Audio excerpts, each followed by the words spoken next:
အားလုံးပဲမင်္ဂလာညချမ်းလေးပါမြမတရေဇာတ်လမ်းများအစီအစဉ်ကနေပြန်လည်ကြိုဆိုပါရခင်ဗျာကျွန်တော်ဒီနေ့ညတော့တရေကြီးရတာဆိုတဲ့ပရာလောကဇာတ်လမ်းရှိကိုတင်ဆက်ပေးတော့မှာပဲဖြစ်ပါတယ်ခင်ဗျာဒီဇာတ်လမ်းလေးမစတင်ခင်ကျွန်တော်ရဲ့ channel လေးကို subscribe လုပ်ထားပြီးဘေးကခေါင်းလောင်းလေးကိုလည်းနှိပ်ထားဖို့တောင်းဆိုချင်ပါတယ်ခင်ဗျာ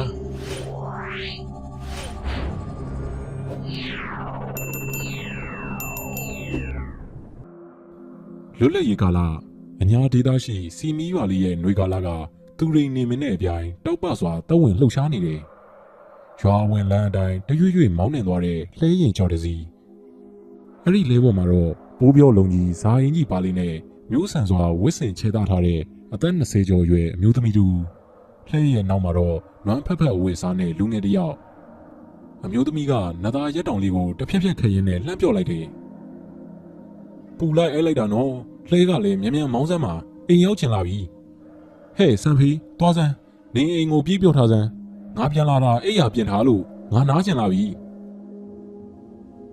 လှဲနောက်မှာထိုင်နေတဲ့ကောင်လေးကသူမရဲ့ပြောကြောင့်လှဲပေါ်ကခုန်ဆင်းပြီးပြေးထွက်သွားတော့တယ်အပြေးတစ်ပိုင်းလာနေတဲ့စံဖီကိုတွေ့မြင်တဲ့ရွာသူတစ်ယောက်ကလှမ်းပြီးတော့စကားဆိုတယ်အလိုမစံဖီပါလားနင်တို့မျိုးကပြန်လာကြပြီပေါ့နင်ကဘာလို့ပြေးနေတာလဲဟဲ့တကြီးအိမ်ကထွက်မပြေးပါဘူးတော့မဟုတ်ဘူးမတို့ရဲ့တကြီးသမီးကခရီးပန်းလာတယ်လေဗျာအဲ့ဒါကြောင့်အိမ်ရင်သွားပြီးတော့ပြင်ဆင်ခိုင်းမလို့ဗျာဟင်တကြီးသမီးကောင်ပြန်လာပြီပေါ့မျိုးကဘာဒီများအစမ်းထွေပါသေးလဲဟဲ့ပါလာတာတော့အများကြီးပဲဗျာအစမ်းထွေကတော့ရွှေတဆုပ်ပါတယ်လို့ပြောတာပဲကဲသွားပြီယူစံဖေကအလင်းစလူပြောပြီးဆက်ပြေးသွားလိုက်တယ်မတူတယောက်ကတော့မျက်လုံးကိုတောင်းကပ်ပြီးစဉ်းစားနေတယ်ရွှေတဆုပ်ဆိုပဲ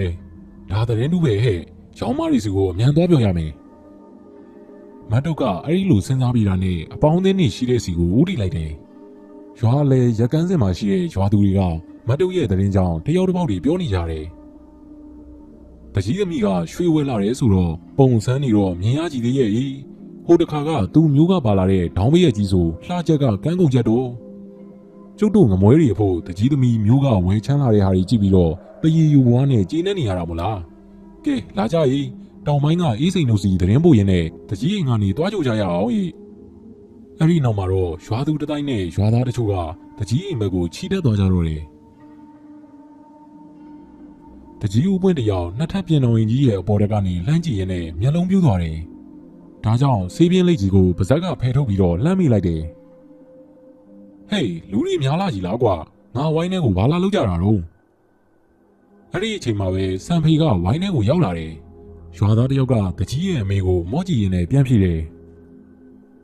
တကြီးပွင့်သမီးမျိုးကပြန်လာပြီဗျထုံးစံအတိုင်းမို့တကြီးဟာကျုပ်တို့ကမျိုးကပါလာမဲ့အထူးထွေလေးတွေကိုလာကြည့်ကြတာပါဟာမင်းတို့ကလည်းတေခတ်ကြတကူငါသမီးမျိုးကပြန်လာတိုင်းဆက်စုကြရတာမောပဲဟိဒုက္ခတကြီးဦးပွင့်တယောက်ကရေယူရင်းနဲ့အိမ်ထဲကိုပြန်ဝင်သွားတယ်အဲ့ဒီအချိန်မှာပဲလှဲရင်ကခြံဝိုင်းထဲမောင်းဝင်လာတယ်။ရွာသူတွေကလှဲရင်နီကိုဝိုင်းအောင်သွားကြတယ်။ဟာပွင့်မော်တို့မျိုးကပြန်လာတာများအသားတွေပိုးဖြူလာတယ်ဟိမျက်နှာလေးကိုနှုတ်ဖက်နေတာပဲ။အပိုးတွေတော့တော်လို့လာတာကြုတ်သိပါတယ်။ပစ္စည်းတွေလာကြည့်ကြတာမလား။တကြီးသမီးပွင့်မော်ကကိုပြက်မှာခြေပြက်လက်ပြက်ထိုင်ကြရင်းနဲ့ပြန်ပြောလိုက်တယ်။ဒါလည်းဟုတ်ပါလေ။ကျုပ်တို့ကညီလိုမျိုးကိုမသွားနိုင်ဘူးလေနင်းဝဲချမ်းလာတာတွေပဲတည်ယူရတာဟာကဲဘာဒီပါလဲငါတို့ကိုပြပါဦးရွာသူတွေရဲ့အမေကြောင့်စံဖေကအထုပ်ပိုးတွေကိုလဲပေါ်ကချပေးတယ်ရွာသူတတိုက်ကအထုပ်ပိုးတွေနဲ့ပြည့်နေတဲ့ပွင့်မော်ရဲ့လက်ကိုစိတ်လှုပ်ရှားစွာငေးဆိုင်ကြည့်နေတယ်ဟဲ့ပွင့်မော်နင်ရွှေတဆုပ်ပါလာတယ်ဆိုအဲ့ဒါလေးပဲအရင်ပြစမ်းပါကြီးရွာဝင်မှာစံဖိန်နဲ့ဆုံခဲ့တဲ့မတ်တုတ်ကတောင်းဆိုလိုက်တယ်။တကြီးသမီးပွင့်မော်ကလက်ဆွဲအိတ်ထဲကနေအထည်စားတစ်ထက်ကြီးကိုဆွဲထုတ်တယ်။အစင်တူဝင်မဲ့အယောင်ခွဲတဲ့အထည်စားတွေ။ငင်္ဂါလဲဟာရွှေရင်ပြပါဆိုအထည်တွေပြနေတယ်။ဟုတ်တော့မတ်တုတ်ပဲရွှေတဆုပ်ပြဆိုရွှေတဆုပ်ဆိုတာကအခုမြို့မှာနာမည်ကြီးနေတဲ့အထည်စားရှင်။ပွင့်မော်ရဲ့စကားကြောင့်ရွာသူတွေအားလုံးမျက်လုံးပြူးသွားတယ်။ဟင်ရွှေတဆုပ်ပါလာတယ်ဆိုတာနင်းရွှေဝဲလာတာမဟုတ်ဘူးလားအထေစာကြီးရွှေကတော့လက်ကောက်နေရန်လုတ်ခဲ့တယ်မျိုးကဗရိမာပဲအထာတော့ရှင် ရွှေတဆုပ်ဆိုတာကဒီအထည်စားတွေပဲကဲဒီမှာကြည့်ကြပွင့်မော်ကပြောဆိုဆိုနဲ့အထည်တစားကိုယူပြီးတော့လက်ထဲမှာလုံးချပစ်လိုက်တယ်ရွာသူတွေကသူမလှုပ်ပြတာကိုမျက်တောင်မခက်စရန်ငီးဆိုင်ကြည့်နေတယ်ဟောက်မှာတွေ့လားအခုလိုမျိုးလုံးချလိုက်တော့လက်တဆုပ်စာလေးပဲရှိတယ်လေအထဲမှာရွှေမုံတွေလည်းပါတယ်အဲ့ဒါကြောင့်သူ့ကိုရွှေတဆုပ်လို့ခေါ်တာရှင်ဟုတ်ပါရဲ့တကယ်ကိုလက်တဆုပ်စာပဲရှိတာ哦ဒီလိုအထည်စာမျိုးမကြုံဘူးအောင်တော့လက်လဲဝယ်ကြည့်နေရတယ်လို့ပဲရွှေတဆုပ်ဆိုတာရွှေတယ်မဟုတ်ပဲအထည်စာကြီးပဲလုံးချပြစ်လိုက်ပုံများလက်တဆုပ်စာပဲရှိတာအံ့ဩချက်တော့ဒါလေထူးဆန်းတဲ့အထည်စာပဲညောင်ပိုင်းကကောင်မတွေကိုရွှေတဆုပ်အကြောင်းဖောက်တဲ့ချရအောင်မယ်ဟိအဘကြီးကျုပ်မျိုးကပါလာတဲ့မုံပဲသည့်အစာလေးတွေဆရာတော်ကြောင့်ဦးဖျားဖျားသွားကြအောင်မယ်တော့အဘရောလိုက်ခဲ့ပါလားပွင့်မော်ကစားတောက်ဖွေရာတွေကိုစပွဲပေါ်တင်းရင်းနဲ့မေးလိုက်တယ်တကြီးပွင့်ကပလက်ကလထိုင်မှထိုင်ပြီးဒူးကောင်းကိုနှိမ့်နေနေရကနေပြန်ဖြစ်တယ်မလိုက်တော့ပါဘူးလုံမလေးရဲ့အဘဒူးကြီးပြန်ကြိုက်နေတယ်စံဖေးကိုတော့ဆေးဖော်ခိုင်းနေရတယ်ကွလုံမလေးပဲသွားလိုက်ပါတော့အဲ့ဒါကြောင့်သူမတယောက်တည်းဆရာတော်ရဲ့အကြောင်းဘက်ကိုထွက်ခဲ့ရတယ်ပွင့်မော်ကဆရာတော်ရဲ့အကြောင်းကိုသွားတဲ့လမ်းဖြစ်တဲ့ထမ်းမင်စုလမ်းအတိုင်းတရွရွရှောက်ခဲ့တယ်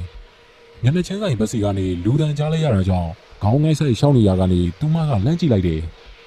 သူမကမျက်မှောင်ကျသွားရင်စိတ်ညှင်းညူတဲ့ဟန်ပြောင်းသွားတယ်ညနေချင်းဆိုင်မှာရှောက်လာတဲ့လူ၃ယောက်အရက်မိုးဟန်နဲ့တိုင်းကွက်နဲ့ရှောက်လာနေကြသလိုပါဇက်ကလည်းပြောချင်ရာတွေပြောလာနေကြတယ်သူမလည်းဖုန်းကြီးเจ้าမသွားတော့ပဲလှည့်ပြန်ဖို့စဉ်းစားလိုက်တယ်ဒါပေမဲ့သူမရဲ့အတွင်းကနောက်ကျသွားပြီအမိုးသမားတစ်ယောက်ကတကြီးတရိုင်ခြေလမ်းကျဲတွေနဲ့သူမရှိရာစီကိုပြေးလာတယ်နောက်ပြန်လှည့်ဖို့ပြင်နေတဲ့သူမရဲ့အရှိမပိတ်ရက်လိုက်ရင်းနဲ့ရိုင်းတိုင်တိုင်နဲ့ပြောတယ်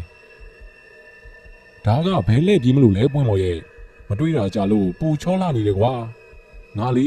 နင်းကိုသတိရနေတာဟာသိရလားဒီမဲ့အတာငါအခုဖုန်းကြီးเจ้าသွားဖို့ငါ့ကိုမနှောက်ယှက်ပါနဲ့နင်းလန်းနင်းသွားစမ်းပါနင်းမူးနေရင်အေးအေးဆေးဆေးနေစမ်းပါ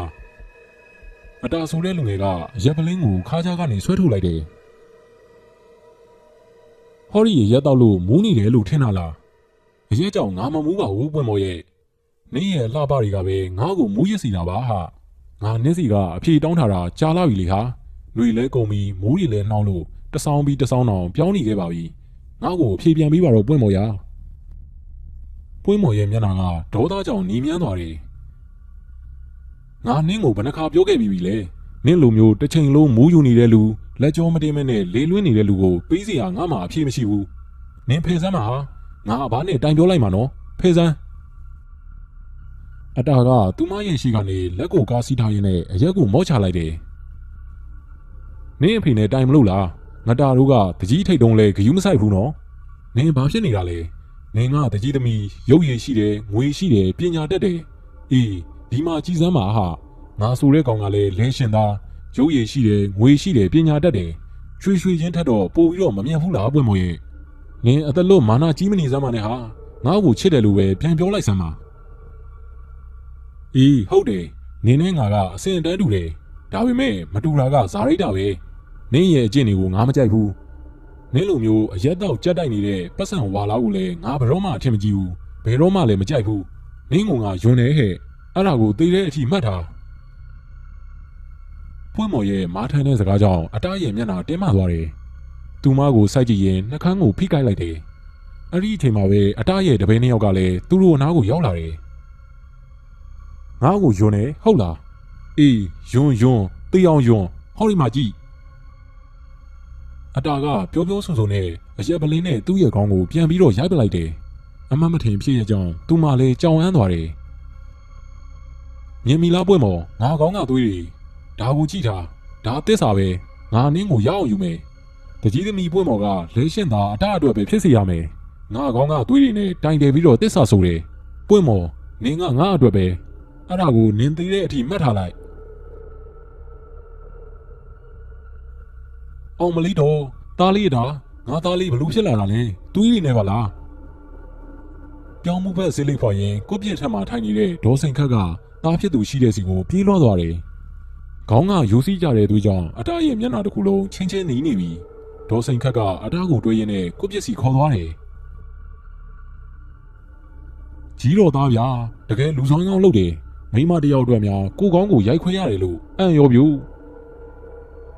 အိမ်မှာလှုပ်ဖို့ကံတယ်လည်းဖြစ်အတားရဲ့တငယ်ချင်းတစ်ပည့်လေးဖြစ်တဲ့ချက်ကြီးရဲ့စကားကြောင့်ဒေါ်စိန်ခက်မျက်လုံးပြူးသွားတယ်ဟင်ဟုတ်လားသားလေးဘာလို့ကိုတွေးထွက်တန်ယူဖြစ်အောင်လုပ်ရတာလဲကွဟဲ့ချက်ကြီးနဲ့ချက်စုမင်းတို့စီးစရာကိုသွားခေါ်ကြတယ်ဒေါ်စိန်ခက်ကပြောဆိုနဲ့ခေါင်းမှာပေါင်းထားတဲ့တပတ်နဲ့အတားရဲ့မျက်နှာကသွေးတွေကိုတုပ်ပြလိုက်တယ်မတုံးနဲ့မေဘာမှမဖြစ်ဘူးဒီတန်ရာကိုကျုပ်ဒီတိုင်းထားမယ်ဒါကကျုပ်ရဲ့သစ္စာအမှတ်သားဗျထားလိုက်အိုးဒီတိုင်းထားလို့မဖြစ်ပါဘူးစိတ်ကိုလျှော့လိုက်စမ်းပါဒါရဲ့မင်းဘယ်ကောင်မှကြောင့်ဒီလောက်ဖြစ်နေတာလဲဟင်မင်းယူနေတာလားဟုတ်တယ်ဗျကျုပ်ယူနေပြီကျုပ်ပွင့်မော်ကိုတိတ်ချစ်တာဗျသူကတော့ကျုပ်ကိုဖုတ်လိတဲ့ငပိရှိလိတယ်လို့တော့မထင်ဘူးဗျကျုပ်ဝမ်းနေတယ်ဗျကျုပ်ကလေးဘွားကလေးကသူ့ကိုဆွဲလန်းခဲ့တာအတာကငိုတန်ကြီးနဲ့ရေယူရင်သွေးတွေနဲ့မျက်ရည်ရောပြွန်းသွားတယ်ဒေါ်စိန်ခက်ကလည်းတက်ပြင်းချမိတယ်အေးပါငါသားရဲ့သူ့ကမှငါသားလေးလိုချင်တယ်ဆိုရင်လေအမေရှိတာတွေအကုန်လုံးပုံအောပြီးတော့တောင်းရမ်းပေးပါမယ်ကွယ်အခုတော့ဒဏ်ရာကိုစေးကြောလိုက်နော်ကြားလားမိခင်ရဲ့တောင်းရမ်းပေးမယ်ဆိုတဲ့စကားကြောင့်အတားရဲ့မျက်လုံးတွေကအယောင်တောက်သွားတယ်အမေတကယ်လားဗျပွင့်မော်ကိုတောင်းရမ်းပေးမှတကယ်နော်လူကြီးကလေးနော်အမေကအေးပါသားလေးရဲ့လူကြီးကလေးပါအမေတခုသားတခုဘွားမှာအမေအတွက်သားလေးကအရေးကြီးဆုံးပါပဲငါသားလူချင်တာအမေရအောင်ကြိုးစားပေးမယ်ဒေါ်စိန်ခက်ကသားဖြစ်သူကိုအဲ့ဒီလိုဆိုရင်းနဲ့သွေးတွေကိုတပတ်နဲ့တုပ်တင်ပေးလိုက်တယ်ဆေးဆရာရောက်လာတော့အတားရဲ့ဒဏ်ရာကိုမြမနီးမြမဟန်နဲ့ကုသဖို့ကြိုးစားတယ်ဆေးဆရာကြီးကဆေးဘက်ဝင်တဲ့တိရွက်တင်းမြင့်တချို့ကိုစုံထဲမှာထည့်ပြီးထောင်းတယ်ပြီးတာနဲ့ထောင်းမိသားတွေကိုဒဏ်ရာမှအုပ်ပြီးရင်အဝတ်စားနဲ့စီးပေးတယ်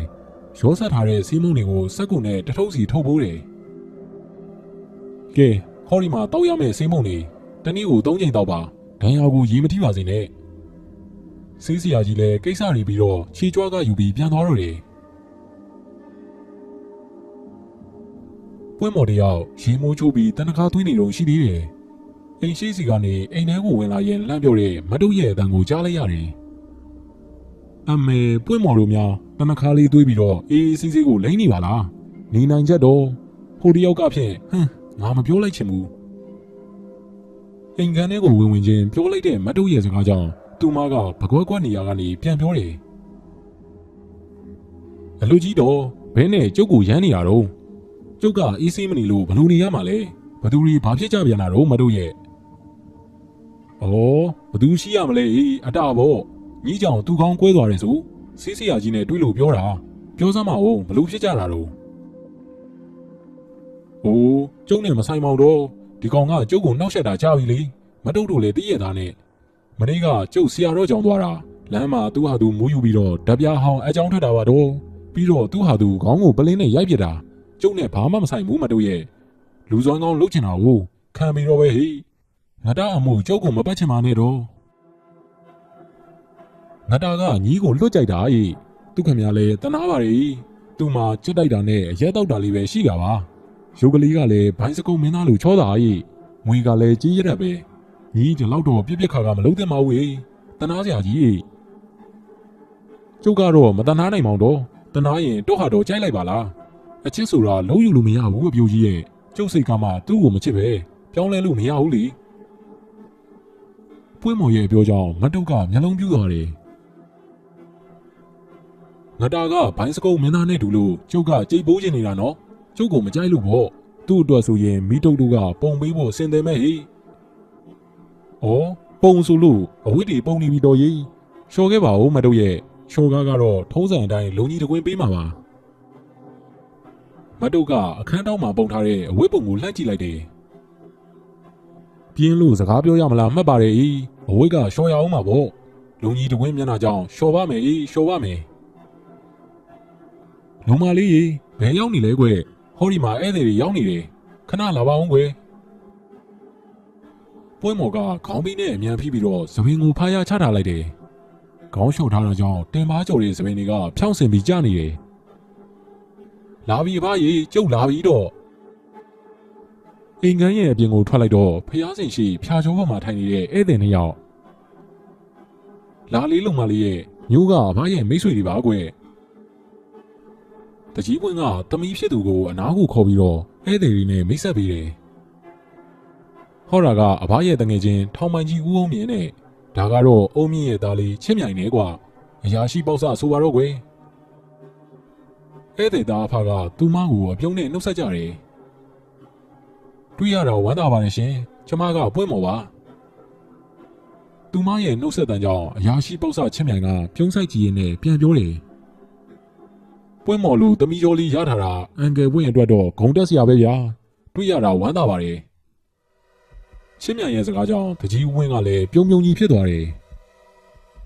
ကဲတငယ်ချင်းတို့သားအဖရောက်တုံးရောက်ခိုက်အေးအေးဆေးဆေးနေကြကွာအချိန်ရကြတယ်မလားအချိန်ကတော့တရက်လောက်ပဲရတယ်ကွာအညာဘက်တက်လာရင်မင်းကိုတတိယလို့ဝင်လာတာဟိတရက်နေပြီးရင်ပြန်မယ်တငယ်ချင်းကဖခင်ရဲ့စကားကြောင့်ချစ်မြိုင်ကပွင့်မော်ကိုငေးဆိုင်ကြည့်နေရကနေဝင်ပြောတယ်ဟာဒယ်ဒီကလည်းဗျာပျော်သလောက်နေကြရင်ပုံမကောင်းဘူးလားဗျကြီးလက်မှမနေရတာကြားပြီလေဗျာဟာငါသားကတော့ရောက်ရောက်ချင်းမင်းတို့ရွာကမခွာနိုင်ဖြစ်ပြီထဲမှာကွာကဲငါသားသဘောပဲဟိဦးအောင်မြင့်ရဲ့ပြောကြောင့်ပွင့်မော်တယောက်ရှက်သွေးဖြာသွားတယ်လို့တကြီးဦးဝင်းကလည်းရီမောနေတယ်ကဲလုံမလေးဧည့်သည်တွေအတွက်တိုးချက်လက်ရကောင်းကောင်းလေးအစွမ်းပြလိုက်စမ်းဟိစံဖိတ်ကိုဟင်းစားဝယ်လွတ်လိုက်တော့ပွင့်မော်တယောက်အိမ်ရှိကန်းကနေအသာပြန်ဝင်ခဲ့တယ်နေရန်ကိုမိရရင်ရင်ဘက်ကိုလက်နဲ့အသာဖိထားမိတယ်နေရင်ထိုင်ရင်ရင်းနေတုံနေသလိုမောသလိုကြီးခန်းစားနေရတယ်အဲ့ဒီအချိန်မှာမတ်တုတ်ကရုတ်တရက်ရောက်လာတာကြောင့်သူမလည်းအတော်ကိုလန့်သွားတယ်ဟာလမ်းလိုက်တာမတ်တုတ်ရဲ့အတန်မပေးပါမပေးနဲ့ရင်ကိုတုံသွားတာပဲအလိုရင်တုံနေတာကငါးကြောင်တော့မှုတ်မယ်မထင်ပါတော့ငါတွေးတယ်နော်အခုနကငါလှီကားကချောင်းကြည့်နေတာဤကနာမျိုးသားကိုညိုသွားကြည့်ကြောင်ဖြစ်ရမယ်မတ်တုတ်ရဲ့ကြီးစံမှုကြောင့်သူမလည်းရှက်သွေးဖြာသွားမိရင်ကြောင်ကရန်လှည့်ထွက်မိတယ်ဟဲ့အဲ့မှာကဗရင်ပေါက်ပဲရှိလာလေပွင့်မော်တို့ရှက်ပုံများမိဖို့ကြောင့်ကိုဗရင်ပေါက်ကခုံစင်းမလို့ထင်ပါရဲ့တော့အပေါက်မှားနေပြီတော့နောက်တနေ့မနေ့တကြီးဦးဝင်းတို့နနက်စာစားတော့ပြီးချိန်မှာတော့ချစ်မြိုင်နဲ့ပွင့်မော်ကရွာထဲမှာလမ်းလျှောက်ထွက်ခဲ့တယ်ငါမင်းကိုအားနာနာနဲ့ပြောရတော့မှာပဲတငယ်ချင်းဟာမင်းလက်မခံနိုင်ရင်လည်းငါပြောမယ့်စကားကိုမပြောခဲ့ဘူးလို့ပဲမှတ်ပြီးပါဦးအောင်မြင့်ကစကားချိလိုက်တာကြောင့်တကြီးဦးဝင်းလည်းမျက်မှောင်ကျုပ်သွားတယ်ဟေးမင်းစကားကစမ်းလာကြည့်လားကွာတို့တွေကအင်္ဂလိပ်ကျောင်းမှာကလေးကလေဘင်းဖက်ပေါင်းခဲ့ကြတဲ့သူတွေပါကွာပြောမယ့်အရေးသာပြောစမ်းပါဒီလိုကွာညာကငါတို့အိယာဝင်တော့ငါသားလေးကတခါမှမတောင်းဆိုဘူးတာကိုတောင်းဆိုတယ်ကွာမင်းရဲ့သမီးပွင့်မော်လေးကိုမြင်မြင်ချင်းချစ်ခင်ဆုံမလို့တယ်ကွာအဲ့ဒါနဲ့မင်းစီကိုနားဖောက်ခိုင်းနေတာဟိဟာဘာများလဲလို့ကွာငါအနေနဲ့ကတော့မင်းရဲ့သားကိုညင်းစရာမရှိဘူးဟိငါသမီးလေးလက်ခံနိုင်ရင်ပြီးတာပါပဲသားသမီးချင်းလက်ဆက်ပေးလိုက်တော့ငါတို့လည်းတငယ်ချင်းဘဝကနေအမျိုးတော်ဆက်သွားတာပေါ့ကွာဖခင်နေရောက်အဲ့ဒီလိုပြောဆိုနေချိန်မှာပွင့်မော်နဲ့ချင်းမြိုင်တို့ကတော့ထမ်းမင်တမ်းမှာလမ်းလျှောက်နေတယ်ပွင့်မော်မြင်းမြင်းချင်းချစ်တယ်ဆိုတဲ့စကားကိုပွင့်မော်ယုံလားရင်ရုတ်တရက်ကြီးမမျော်လင့်မဲအမိခံလိုက်ရတာကြောင့်သူမရဲ့ရင်ထဲဤကနေဖြစ်သွားတယ်သိချက်သွားသလားပွင့်မော်အခုတွေ့အခုချစ်စကားပြောမိလို့ကိုယ့်ကိုတမျိုးတော့မမြင်ပါနဲ့ကိုကမကြခင်မှာနိုင်ငံရေးခြားတိုင်းပြည်ကိုပညာတော်သင်သွားရမယ့်လူဖြစ်နေလို့ပါအမှန်တိုင်းပြောရရင်ဒေဒီကညာဘက်သွားကြမယ်လို့ပြောတော့ငါကိုစိတ်မပါခဲ့ဘူးမလိုက်ချင်မဲနဲ့ဒေဒီရဲ့စကားကိုမလွတ်ဆန်ဝန်းလို့လိုက်ခဲ့ရတာပါဒါပေမဲ့မနေ့ကရောက်ချင်းပွင့်မော်ကိုမြင်လိုက်ရတော့ကိုရဲ့စိတ်တွေတိတ်ကိုလှုပ်ရှားမိတယ်ကိုကိုချစ်သူအဖြစ်လက်ခံပေးပါကိုပွင့်မော်ကိုလက်ထပ်ချင်တယ်လက်ထပ်ခွင့်ပေးပါနော်ချစ်မြတ်ရဲ့စကားတွေကြောင့်ပွင့်မော်ရဲ့ရင်ထဲမှာပြောင်းဆန်မတက်လှုပ်ရှားကုန်ရပြီသူမကိုယ်တိုင်လည်းဘာကြောင့်မှမသိပဲညိုကြောချောပြီးယောက်ျားပြီးသားတဲ့ချစ်မြတ်ကိုတွေ့ချင်းပဲစိတ်လှုပ်ရှားမိခဲ့တာမလားခေါင်းငုံပြီးငြိမ်သက်နေရှာတဲ့သူမရဲ့လက်ကိုချစ်မြတ်ကလက်နွေးနွေးကြီးတွေနဲ့ဆုပ်ကန်လိုက်တယ်ကိုကိုလက်ထပ်ခွင့်ပေးပါနော်ပွင့်မော်ကိုရင်ထဲကနေနင်းနေအောင်ချစ်မိသွားလို့ပါကွယ်အသက်ရှူရမတဲ့လှုပ်ရှားနေတဲ့စိတ်တွေကိုသူမကထိန်းချုပ်လိုက်တယ်ဟိုးကိုချင်းမြိုင်ကလည်းပွင့်မော်မပြောတတ်တော့ဘူးအဘကိုပြောနော်သူမကအဲ့ဒီလိုပြောပြီးခြာကနေပဲလှည့်ထွက်ပြေးခဲ့မိတယ် သူမတို့ရဲ့ဖြစ်ပျက်ကိုထမ်းမင်းတစ်ခုရဲ့အကွင်ကငေးဆိုင်ကြည့်နေတဲ့လူတစ်ယောက်ကိုတော့သူတို့နှစ်ယောက်လုံးသတိမထားမိခဲ့ပါဘူးရက်ဆက်လိုက်တာပွင့်မော်ရငါကြတော့အဖမ်းမလုပ်ဘူးဟဲ့ကောင်ချက်ကြီးမင်းပြောတာသိကြရဲ့နော်အတားတစ်ယောက်အကြီးကျယ်ပေါက်ကွဲပြီးအော်ဟေးတောင်းချမ်းလိုက်တယ်ဟောဒီမျက်လုံးကြီးနဲ့ကိုတွေးတာပါကွာထမ်းမင်းထဲမှာတယောက်လက်ကိုတယောက်ကင်လို့ကွာငါစုံစမ်းကြည့်တော့မျိုးကအရာရှိသားပါတဲ့တကြီးပွင့်ငဲတငယ်ချင်းဆိုတာသိခဲ့ရတယ်စိတ်ကိုလျှော့ပါအတားရမင်းကောင်မှလည်းဒဏ်ရာကြီးနေကွာဟာမလျှော့နိုင်ဘူးကွာမလျှော့နိုင်ဘူးပွင့်မော်ကိုသစိမ်းယောက်ျားနဲ့တွဲပြီးတော့တွေးရတာငါရဲ့ရင်ဘက်ကိုမီးစားနဲ့ထိုးသလိုပဲကွာငါရက်တော့ချင်တဲ့ချက်ကြီးဟာတွားဝယ်ကစားမှာကွာအတားကနိုင်ရန်ကိုတပုံပုံကန်ကြောက်ရင်းနဲ့ပြောလိုက်တယ်ချက်ကြီးကအခန်းထဲကနေတောင်းကြီးတစ်လုံးဆွဲထုတ်လာရင်းနဲ့ပြန်ပြောတယ်ကဲရောကွာ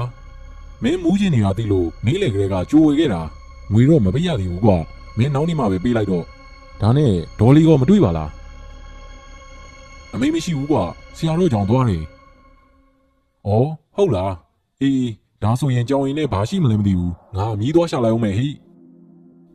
ချက်ကြီးကမီးဖိုးဆောင်ရှိတဲ့စီကိုထားသွားတယ်အတားရဲ့ရင်ထဲမှာဘလောင်ဆူတဲ့စိတ်နဲ့အတူအရက်ကိုရေမရောပဲနဲ့မောချလိုက်တယ်အနှက်ရှိန်နဲ့အိမ်ထဲအောင်းနေရတာကြောင့်အရက်မတော့ရတာ2ရက်ရှိပြီလေချောင်းတစ်လျှောက်ပူဆင်းသွားပြီးတော့တကူလုံးလဲနှွေးကနေခန်းစားလိုက်ရတယ်ငါအချစ်ကြတော့လက်မခံဘူးမြို့သားကြတော့လက်ကင်နာတော့ငိန်ခံနေတယ်ပွင့်မော်ရမင်းငါ့ဘောတစ်စက်ကလေးတော့မငဲ့ဘူးတကယ်ဆိုငါတို့တွေကငငယ်လေးကလေးကအတူကြီးပြင်းခဲ့တဲ့သူတွေပါကွာမင်းငါ့ကိုဘာလို့မြတ်တာမရှိတာလဲငါမကြည့်နဲ့ဘူးကွာလုံးဝကိုမကြည့်နဲ့ဘူးအတားကနှုတ်ကနေပြောချင်တာပြောရင်းနဲ့အရက်ကိုပဲဖိတောင်းနေတယ်အမီးယူပြီးထွက်လာတဲ့ချက်ကြီးကမျက်လုံးပြူးသွားတယ်ဟာအတားမင်းခဏလေးနဲ့အရက်တစ်လုံးကုန်အောင်တောက်ရလားကွာမင်းခေါင်းခွဲထားတာမမင်းနဲ့လေကွာသတိလေးနဲ့တောက်ပါငယ်ချင်းကမရတော့ဘူးကွာငါမခံနိုင်တော့ဘူးမင်းမဲစဉ်းစားကြည့်စမ်းပါချက်ကြီးဟာမြို့သားကသူ့ကိုလက်ကင်ထားတာမင်းကိုယ်တိုင်မြင်ခဲ့တာပဲကွာသူကမြို့သားကိုနှစ်သက်နေပြီထင်တယ်ကွာငါတော့ဖိုးချင်ရည်ကြီးဖြစ်ပါပြီတငယ်ချင်းဟာအတားကဝမ်းနဲ့စိုးနေတဲ့ကြီးနဲ့ပြောလိုက်တာကြောင့်ချက်ကြီးလည်းစိတ်မကောင်းဖြစ်သွားမိတယ်မင်းကဆွဲကြီးတာဟုတ်ကွာဒီမှာတာမင်းရဲ့အနေထားမင်းရုပ်ရည်နဲ့ပွင့်မော်ထက်သားတဲ့မိန်းကလေးတွေအများကြီးရွေးယူလို့ရပါတယ်ကွာငါတွေးခဲ့တာတွေမင်းကိုပြောပြမိတာမှားပြီထင်ပါတယ်ကွာ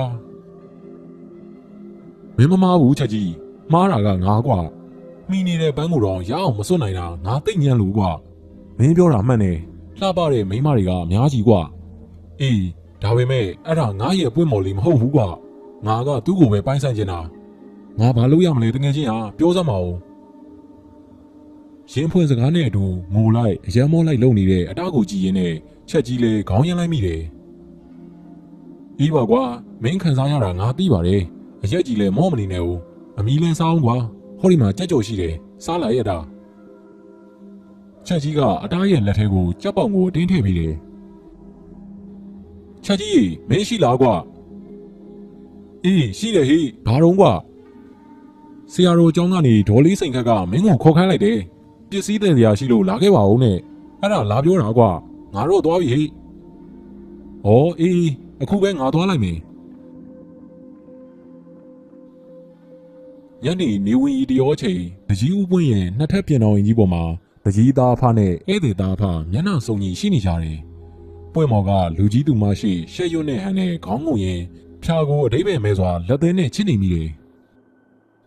ကဲတငယ်ချင်းကြီးအားလုံးမျက်နှာစုံကြီးရွှေလန်းငွေလန်းခင်းမဲ့အရေးပြောပြီးပြီဆိုတော့ငါတော့တားလေးအတွက်စိတ်ကြီးသွားရပြီကွာငါကငါရဲ့ချွေးမမင်းရဲ့သမီးလိုပဲဘိုင်းကောင်းကြောက်ပြီးလေးပဲချွေးမတော်ချင်တာဟိအေးတားကလည်းမကြခင်ပညာတော်သင်သွားရတော့မှာဆိုတော့တို့ရွာကမပြန်ခင်မင်္ဂလာကိစ္စစီစဉ်တာမကောင်းဘူးလားကွာဟာကောင်းပါပြီတငယ်ချင်းဟာလုံမလေးကလည်းလူကြီးတွေကောင်းသလိုစီစဉ်ဖို့ပြောပြီးသားဆိုတော့မင်္ဂလာပွဲကြီးမြန်လေကောင်းလေပဲဟိကိုချင်းမြန်ကပွဲမော်ရဲ့မျက်နှာလေးကိုမျက်နှိုးစွာငေးဆိုင်ကြည့်ရင်းနဲ့မေးလိုက်တယ်ပွဲမော်ရောမင်္ဂလာပွဲမှာဘာတွေဖြစ်စေခြင်းနဲ့ဆန္ဒရှိလဲပြောပါဦးပွဲမော်ရဲ့ပွဲမော်ကကိုချင်းမြန်ရဲ့မျက်နှာကိုစုံမတ်စွာမော်ကြည့်လိုက်တယ်အဘတို့ကိုတို့ဆန္ဒကပွဲမော်ရဲ့ဆန္ဒပါပဲရှင်ထွေထွေထူးထူးဘာမှမရှိပါဘူးပွဲမော်ကြီးပွဲမော်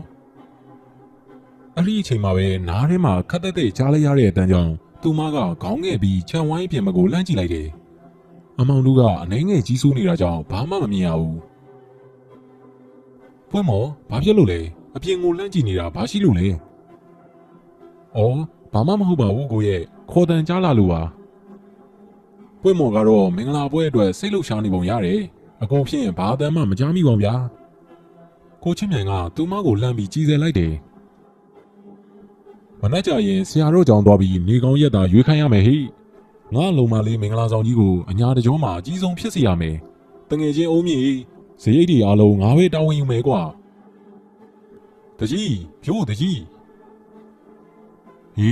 မောင်မလားကွာတက်ခဲ့လေကွာအိမ်မို့တကြီးပွင့်ရဲ့စကားဆုံးတော့ကာလာသားကောင်းမောင်မက်ကအပြေးတစ်ပိုင်းဟန်နဲ့အိမ်မော်ကိုတက်လာတယ်။ဟာရေးကြီးတော့ပြနဲ့ဘာဖြစ်လို့လုံးမောင်မက်ရရွာမှာလူတီလို့တကြီးရဲ့အဲ့ဒါကျုပ်တကြီးကိုသတင်းလာပို့တာဟီလူတီလို့ဟုတ်လားရွာမှာမကျမ်းမာတဲ့လူမရှိပါဘူးဘသူများဆုံးတာတော့ကွာဘသူရှိရမလဲဗျလန်ရှင်ဒေါ်စိန်ခက်ရဲ့သားငတ်တာလေဗျာသူ့အိမ်လှေကရက်မှာအမ်ဘတ်စုပြီးတော့တီးသွားတာဗျ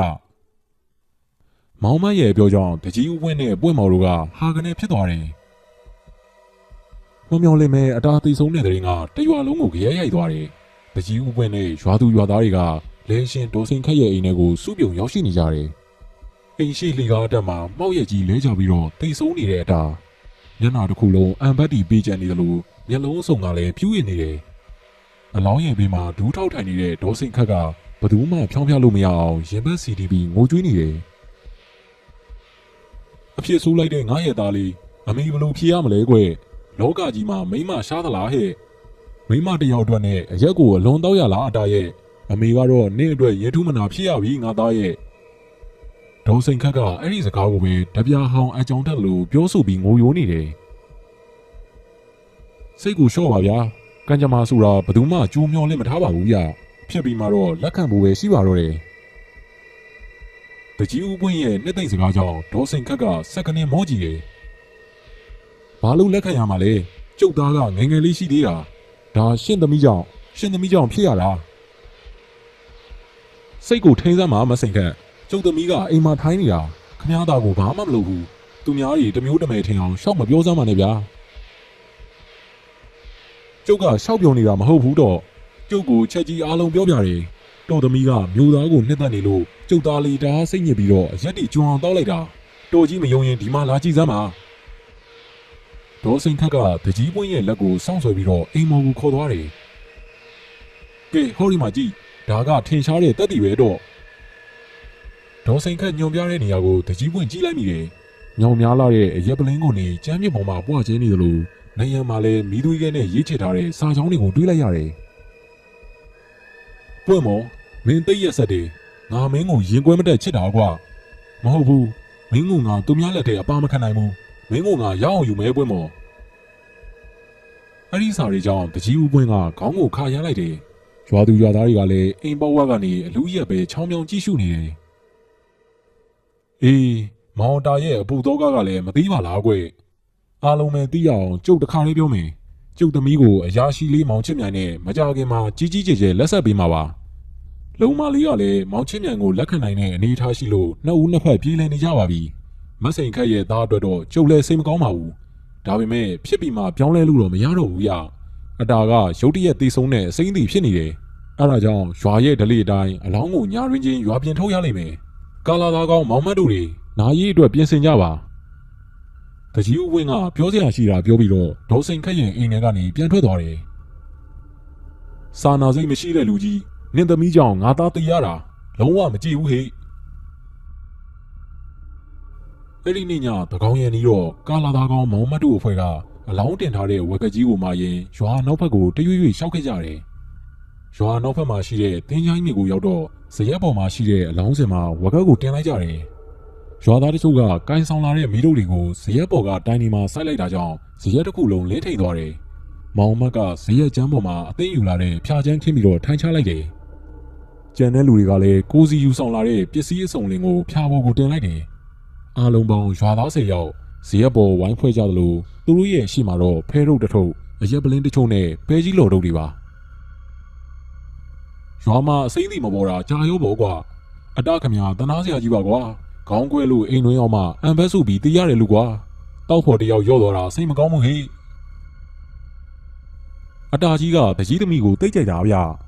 သူဘလောက်ပဲစူးစမ်းပါစေဟိုဘက်ကလည်းလှဲ့တော်မကြည့်ဘူးဗျအိမ်နေရာမှာမီးသွေးကနဲ့ရေးထားတဲ့စာတွေကိုကြည့်ရင်ဟိုကမြို့သားနဲ့တွဲခုတ်လို့အတာကြီးခံစားရတာတိတ်တိတာတယ်အတာကြီးကမရီရဲ့အချိန်ကြောင့်လူပေါ်ကျော်နေတာကလို့ရင်ဘာအပြစ်မှမရှိပါဘူးကွာ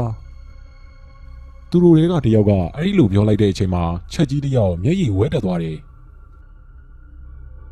ငါတာဒီလိုဖြစ်တာငါအပြစ်မကင်းဘူးကွာငါသာမြို့သားနဲ့ပွင့်မော်အကြောင်းမပြောခဲ့ရင်ငါသာကိုဘဆိုင်ကရက်တွေကိုတောင်းလိုက်တယ်မသွားခဲ့မိရင်သူဘာမှခံစားရမှာမဟုတ်ဘူးကွာငါဖြေလို့မရဘူးငါတာရဲ့ချက်စုကအစင်းသိမ်းယူလာတဲ့ဝါခွက်တီတွေကိုအရင်ငဲ့လိုက်တယ်အရက်တစ်ခွက်ကိုအလောင်းစင်ဘေးမှာရှိတဲ့ခုံမူလေးပေါ်မှာတင်လိုက်တယ်အတားကြီးမင်းကတေးရတော့အရက်ကိုဖတ်ပြီးတော့တေးရမလားကွာငါတို့နဲ့တူတူတောင်းကွာဒါကမင်းတို့ကွာကဲပါကွာငါတို့ကအခုအလောင်းဆောင်ရမှာလေတကြီးပွင့်မင်းကကြာပြီးသားကွာဒီတော့ဖဲရရက်တော့ရင်အပူတွေကိုမျောလိုက်ကြရအောင်ဟေ့ကာလာသားအဖွဲ့တွေကအသက်အကြီးဆုံးဖြစ်တဲ့ဒွေးကြီးကအဲ့ဒီလိုပြောလိုက်ရင်ဖဲဝိုင်းကိုစားတင်လိုက်တယ်ညနေလာတာနဲ့အမျှမသားဆောင်အဖွဲ့ကဖဲရှိန်တက်လာသလိုအရက်ရှိန်မှာတက်နေကြပြီအဲ့ဒီအချိန်မှာပဲဇရက်ဘက်ကိုမျက်နှာမူပြီးတော့ခွေးတို့ကမယမနာဦးလိုက်ကြတယ်ခွေးဦးတန်နေတဲ့အတူလေပြင်းတစ်ချက်ဝိတ်သွားတာကြောင့်မီးတို့တွေလည်းလှုပ်ရမ်းသွားတယ်ဟာကွာဒီခွေးတွေကလည်းနားကြီးလိုက်တာလေကတိုက်တော့မီးတို့လှုပ်တာနဲ့ကောင်းကောင်းမစောရဘူးအဲ့ဒီခွေးစုပ်တွေကိုခင်းနဲ့ပေါက်ဆန်းကွာမောင်မကအာလေးရှာလေးတန်းနဲ့ပြောလိုက်တော့ချက်ကြီးကစုပ်ပုံထားတဲ့ဖက်နှက်တွေနဲ့ခွေးတွေထံကိုလှမ်းပြီးပေါက်လိုက်တယ်ခွေးတွေကတော့ဦးတန်မရဖဲရှောင်းတိမ်ပြီးထွက်သွားတယ်အဲ့ဒီအချိန်မှာပဲနောက်ကနေထွက်လာတဲ့ဒရိုးတို့အတန်းကြောင့်အလောင်းစင်ကိုကြိုးပေးထိုင်နေတဲ့သူတွေကစက်ကနေတွန့်သွားပြီးတယောက်မျက်နှာတယောက်ကြည့်လိုက်မိတယ်တင်းချိုင်းမြေတစ်ခုလုံးရဲ့ခြောက်ချားမှုကိုလီတိုးတန်ကြီးကကြီးစိုးနေတယ်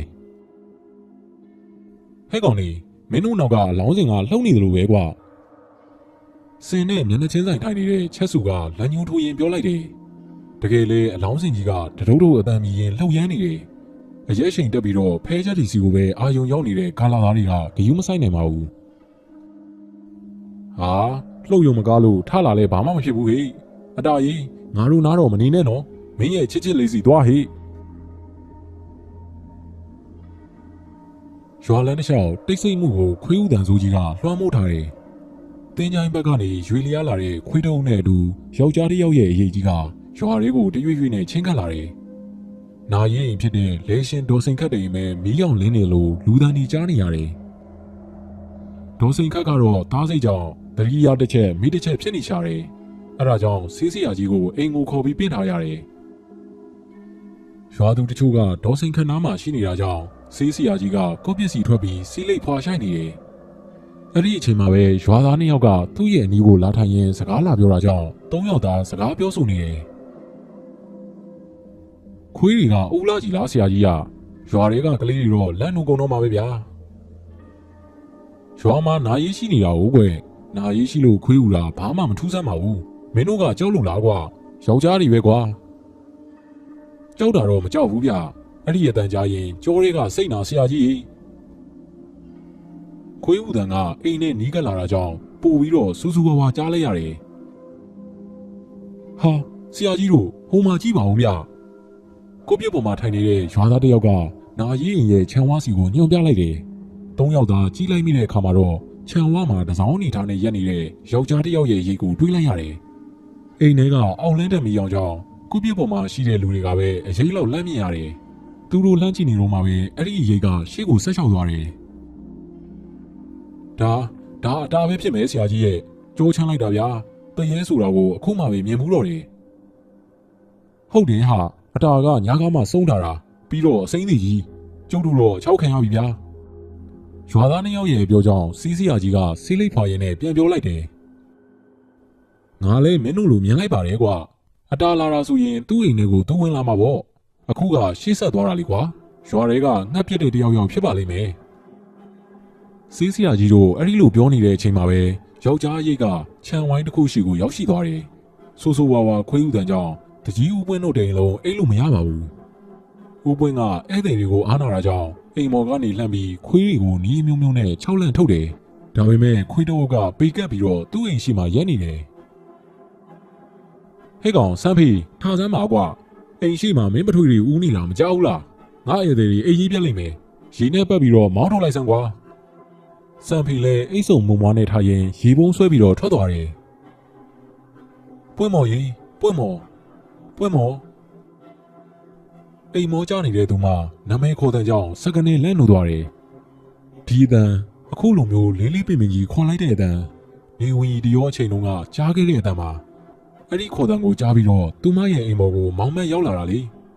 ဖေဟာအတားများခေါ်နေတာလား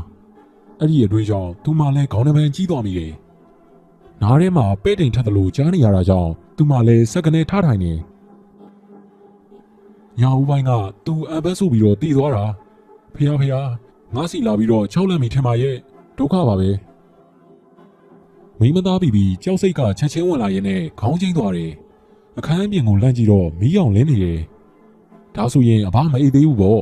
သူမလည်းအိတ်ခန်းထဲကနေအလင်းမြန်မဲ့ထွက်လိုက်မိတယ်ထိထိပြပြဖြစ်နေတဲ့သူမကိုကြည့်ရင်အဘကမေးတယ်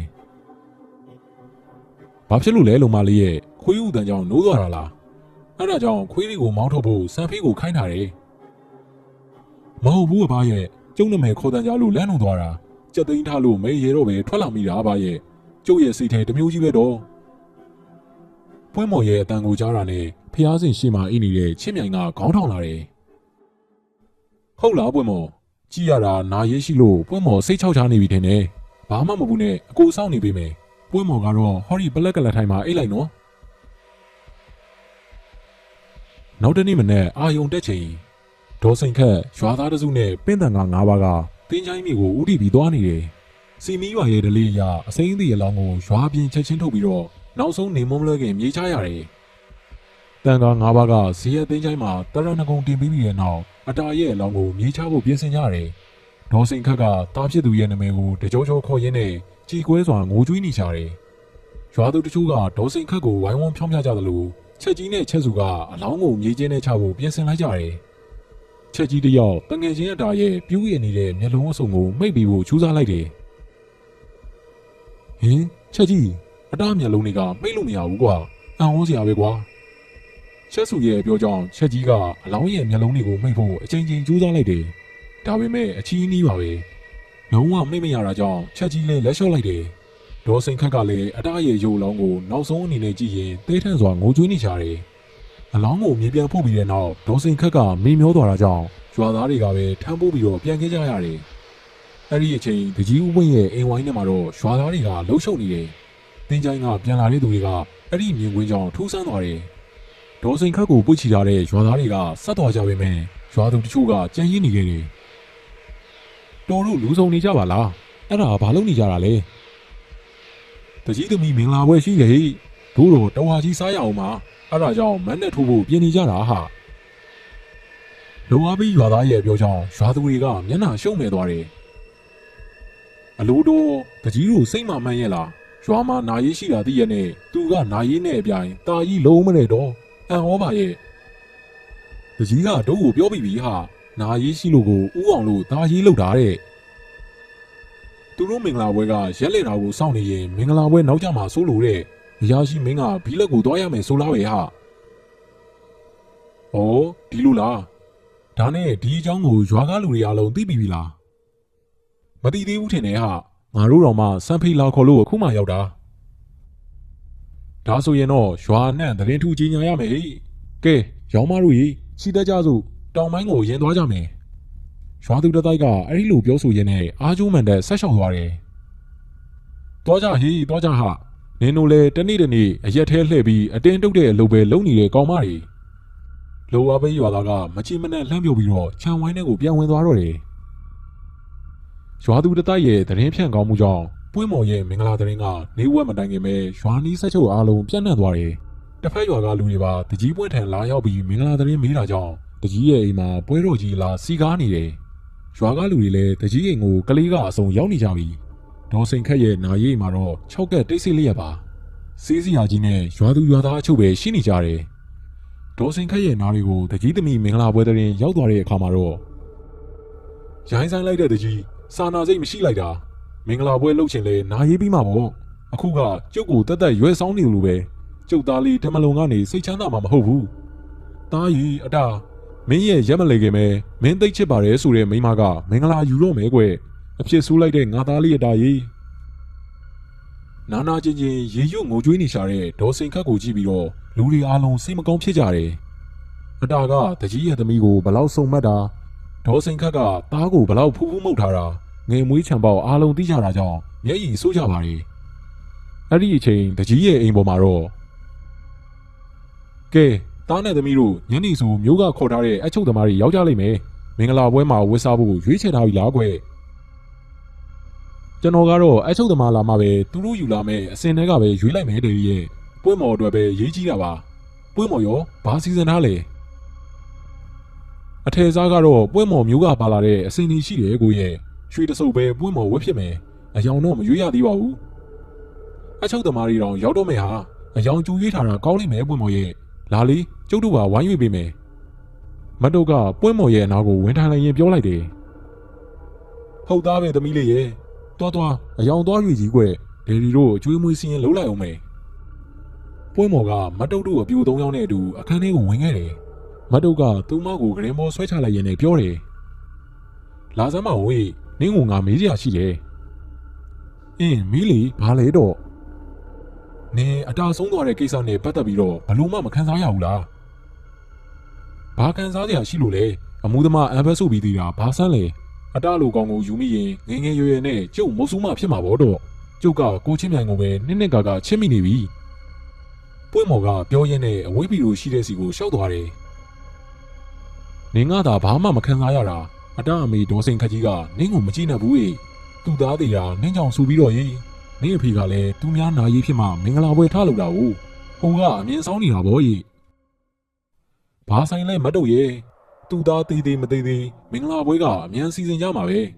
ကိုချင်းမြန်ကဘီလက်သွားရမယ်အရေးမှုပါအားလုံးကကိုအကြောင်းနဲ့ကိုပဲမတ်တို့ရဲ့ကျုပ်တော့အခုချိန်တအားပြုံနေတာပဲသိတယ်တော့ပွဲမော်ရဲ့စကားကြောင့်မတ်တုံနဲ့အပြူတွေကစိတ်မသက်မသာနဲ့တပ်ပြင်းချလိုက်ကြတယ်တန်ကက်နာရီကြီးစီကနေတချောချောအတန်ကနားရဲကိုတိုးဝင်လာရင်ပွဲမော်တယောက်တရေးနိုးလာတယ်အိမ်ရှိကိုထွက်ကြည့်ပြီးတော့အားလုံးကအိမ်မောကြနေပြီအဲဒါကြောင့်ရေတစ်ခွက်ငှဲ့တော့ပြီးအခန်းထဲကိုပြန်ဝင်ခဲ့တယ်အိမ်ယာဘော်ကိုတက်ဖို့ပြန်လိုက်တဲ့အချိန်မှာပဲကြားလိုက်ရတဲ့တချူချူရဲ့အတန်ကြောင့်အနောက်ကိုလှည့်ကြည့်မိတယ်ဗရင်ပေါက်တကာပွင့်နေပါလားငါမအိတ်ခင်တော့ကသေချာပိတ်ထားပါတယ်သူမှလည်းအဲ့ဒီနေရာကိုရှောက်သွားရင်တကားကိုဆွဲပိတ်ဖို့ပြန်လိုက်တယ်ဒါပေမဲ့တကားကတစုံတစ်ယောက်တွန်းထားသလိုလုံးဝကိုဆွဲပိတ်လို့မရပါဘူးမမျော်လင့်မဲနဲ့သူမရဲ့အကြီးကငုံကြည့်မိသွားတယ်လေတိုးနေတဲ့တရက်ပင်ကြီးရဲ့အကိုင်းခက်အတန်တွေကိုကြားနေရတယ်မစိုးမဖို့လင်းနေတဲ့လားရောင်အောင်တရက်ပင်အောက်မှာမမကြီးရက်နေတဲ့လူတစ်ယောက်ကိုတွေ့ရတယ်အောက်မှာရက်နေတာဘာလို့လဲသူမကခက်ဆက်ဆက်လေးမေးလိုက်မိတယ်အဲ့ဒီအရေးကသူမကြည့်နေတဲ့အချိန်မှာပဲတဖြည်းဖြည်းအရေးကြီးရှည်ထွက်လာတယ်သူမလည်းအံ့အားသင့်ပြီးတော့ကြက်တီသေးသွားတယ်ပွင့်မောင်ငါနင်းကိုသိချစ်တယ်နင်းဘယ်သူမှမယူရဘူးဒါငါသတိပေးတာပဲအခွဲခွဲအတန်ကြီးကြောင့်သူမတအားလန့်ပြီးနောက်ကိုဆုတ်လိုက်မိတယ်သူမကိုစိမ့်စိမ့်ကြီးစိုက်ကြည့်နေတဲ့အတားပါပြူးရနေတဲ့မျက်လုံးအစုံကသူမအတွက်ပူမူထိတ်လန့်သွားစေတယ်မဟုတ်ဘူးနင်းသေးပြီနင်းနဲ့ငါကဘာမှမဆိုင်ဘူးနင်းကမကောင်းဆိုးရပဲထွက်သွားပွင့်မော်တယောက်ကြောင်ချောက်ချာရီရွတ်လိုက်မိတယ်အတာကသူမကိုစူးစိုက်ကြည့်ပြီးတော့မဲပြုံးပြုံးနေဟုတ်တယ်ငါနင်းကိုတိတ်ချစ်လွန်းလို့မကောင်းဆိုးဝါးဘွားရောက်နေပြီနင်းဘေးမှာအမြဲရှိမယ်ပွင့်မော်နင်းမင်္ဂလာတော့မဆောင်ရဘူးမဆိုင်ဘူးမနှောက်ရက်ဆန်နဲ့ငါချစ်သူနဲ့ငါလက်ထက်တာနင်းနဲ့ဘာမှမဆိုင်ဘူးမကောင်းဆိုးဝါးကောင်ငါရှိကထွက်သွားသူမထိတ်တလန့်ကြီးညှင်းဆန်လိုက်တဲ့အချိန်မှာပဲအတားရဲ့မျက်နှာကြီးကကြောက်မက်ဖွယ်ကောင်းလောက်အောင်ပုံစံပြောင်းသွားတယ်ပြီးတော့သူမရဲ့မျက်နှာနာကိုတရွေ့ရွေ့နဲ့တိုးကပ်လာတယ်သူမလည်းစောက်တီယာမဲ့သွားပြီးအမလီဆိုပြီးအတန်ကုန်အော်ဟစ်လိုက်မိတယ်ဝုန်းကနေပြူလဲတဲ့အတူတကြီးဦးပွင့်တို့လန့်လို့ပြီးတော့အခန်းထဲကိုပြေးဝင်လာတယ်မင်းပေါက်နာမှာခွေလဲကျနေတဲ့ပွင့်မော်ကြောင့်ထိတ်လန့်ပြီးပြေးပွေလိုက်ကြတယ်ပွင့်မော်ဘာဖြစ်တာလဲချင်းမြိုင်ကစိုးရိမ်တကြီးဒွတ်ရွဆိုရင်းနဲ့အိယာဘော်ကိုတင်းလိုက်တယ်ဆန်ဖီဟဲ့ကောင်ဆန်ဖီစီးစရာကိုချက်ချင်းသွားပင်ခဲ့ဦးပွင့်တယောက်လဲလှမ်းအော်ရင်းနဲ့ဘာလို့ရမှန်းမသိအောင်ဖြစ်သွားတယ်ဆောင်းတွင်းကြီးအေးနေတာတော့သမီးလေးချွေးတာထွက်နေပါလားဒါမောင်ချင်းမြိုင်သမီးကိုတပတ်နဲ့တုပ်ပေးလိုက် ဦးအောင်မြင့်ကမျက်နှာတော့ဘွားကိုလှမ်းပြီးရင်းနဲ့စိုးရိမ်စွာပြောလိုက်တယ်ခဏကြာတော့ဆေးစရာကြီးရောက်လာတယ်ပွင့်မော်ကိုသတိပြန်လဲအောင်ပြုလုပ်ပြီးတဲ့နောက်ယောဂလက္ခဏာကိုစမ်းသပ်တယ်နှလုံးကတိတ်နေပါလားသဲချီစီတိုက်မှရမယ်တမိခေါင်းထုလိုက်နော်သတိပြန်ရလာတဲ့ပွင့်မော်ကိုဆေးစရာကြီးကသဲချီစီတိုက်လိုက်တယ်စိတ်လှုပ်ရှားစရာတွေခံစားနေရပုံပဲစိတ်ကိုငြိမ်အောင်ထားသမီးအဘပြီးခဲ့မဲ့သဲချီအားစီကိုနေတိုင်းတော့ပါဆေးစရာကြီးပြန်သွားပြီးတဲ့နောက်သူမကဖခင်ကိုဖတ်ထွက်လိုက်တယ်ကျုပ်သိတ်ကြောက်တယ်ဗျကျုပ်ကိုအတာကလာချောက်လန့်နေပြီကျုပ်တယောက်တည်းမနေရဘူးကဲပါအောင်ဗျရဲ့သူမရဲ့စကားကြောင့်ဥပွင့်တယောက်မျက်မှောင်ကျုံမိရင်ခေါင်းကိုတွင်တွင်ခါရမ်းလိုက်ပါတော့တယ်ဒေါ်စိန်ခတ်တယောက်ကတော့အိမ်ရှိကုပြစ်ပေါ်မှာထိုင်ရင်းနဲ့ကွယ်လွန်သွားတဲ့တားဖြစ်သူအတွက်ရည်စူးပြီးတော့စိတ်ပတိစိတ်နေမိတယ်သူမရဲ့ကျမ်းမာရေးပြန်ပြီးကောင်းမွန်လာတာကြောင့်စီးစရာကြီးနဲ့ရွာသူတွေလည်းဘယ်သူမှမလာကြတော့ဘူးရက်လည်နေရောက်မှပဲချက်ပြုတ်ရေးအတွက်အားလုံးစီစဉ်ပြီးသားလေကာလာသားတစုကတော့ညကဖဲဝိုင်းအရှိန်နဲ့အိမ်ပေါ်မှာအတုံးယုံအိပ်ပျော်နေကြတယ်ဒေါ်စိန်ခတ်တူတဲ့ထိုင်နေတော့မှပဲခြံဝိုင်းရှိမှာအဖွားဦးတူရက်နေတာကိုမြင်လိုက်ရတယ်စူဇန်နဲ့ဟန်နဲ့သူမကကြည့်နေတော့မှပဲအဖွားဦးကအိမ်ထဲကိုလှမ်းဝင်လာတယ်ဒေါ်စိန်ခတ်လည်းစိတ်ပရိစိတ်နေတာကိုခဏရက်လိုက်ပြီးတော့အဖွားဦးကိုမေးလိုက်တယ်အတော်ဘာကိစ္စများရှိပါသလဲအဖွားဦးကတောင်ဝေးကိုချလိုက်ပြီးတော့ကိုပြစ်မှာဝင်ထိုင်နေသူမကိုကြည့်ရတာတအားကိုမောပန်းနေပုံရတယ်ကျုပ်ကခီးသွားတယောက်ပါနေသိပ်ပြင်းလို့မောလုံးလို့ပါရေအေးလေးတစ်ခွက်လောက်တောက်လို့ရမလားကွ။ဩရပါတယ်တော်ရဲ့ရပါတယ်။ဒေါ်စိန်ခတ်ကကိုပြစ်ပြီးမှရှိတဲ့ရေအိုးစင်ကနေရေတစ်ခွက်ခတ်ယူပြီးတော့ကမ်းပေးလိုက်တယ်။အဖွားဦးကရေကိုငမ်းမရမော့တောင်နေတယ်။အခုမှပဲရင်နဲ့နေရတက်တာသွားတော့တယ်။ရေတစ်ခွက်တိုက်တဲ့အတွက်ကျေးဇူးတစ်ခုတင်သွားရပြီပေါ့။ဒါနဲ့ညီတို့အိမ်မှာနာရီဖြစ်နေလား။အဖွားဦးရဲ့ပြောကြောင်းဒေါ်စိန်ခတ်တယောက်အံ့အားပင်သွားတယ်။ဟုတ်ပါတယ်တော့ကျမသားလေးဆုံးသွားတာရက်တောင်မလဲသေးပါဘူးရှင်။အေးလာပြီလာခွေညာတွေမှာပရလောကသားရဲ့စွမ်းအားကတာမန်ထပ်ပူပြီးကြီးမားတတ်တယ်။ညီသားရဲ့ဝိညာဉ်ကသူဖြစ်ချင်တာအလုံးမကြခင်ဖန်တီးယူတော့မယ်